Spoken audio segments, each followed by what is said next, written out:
Hatimaye baada ya miaka kadhaa ya mvutano wa kisheria, kuna hatua mpya katika mgogoro wa urithi wa mali za mfanyabiashara maarufu kutokea Uganda, marehemu Ivan Ssemwanga.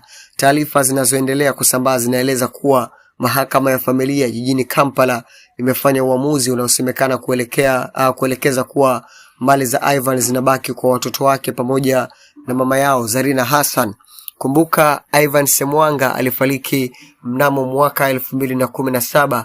Tangu wakati huo kumekuwa na mvutano mkubwa kuhusu nani anastahili kusimamia na kumiliki sehemu ya utajiri wake mkubwa. Kesi hiyo iliwahusisha ndugu wa Ivan kwa upande mmoja, huku Zari na watoto wake wakipigania haki ya watoto kurithi mali za baba yao. Iwapo taarifa hizi zitathibitishwa kikamilifu kupitia nakala rasmi ya hukumu ya mahakama, basi huu utakuwa ni ushindi mkubwa kwa Zari Hassan na watoto wake baada ya kusubiri kwa muda mrefu.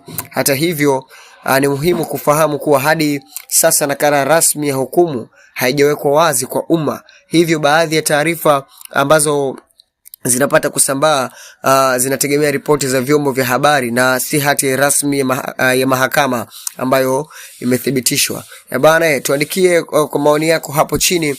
Vipi, unaona huu ndio mwanzo au ndio mwisho wa mgogoro wa mali au urithi wa mali za bwana Ivan Ssemwanga, au bado kuna uwezekano wa rufaa na mabadiliko mengine? Basi tukuomba tuandikie hapo chini kupitia ukurasa wetu wa Duara TV. Pia usisahau ku like, kushare na kusubscribe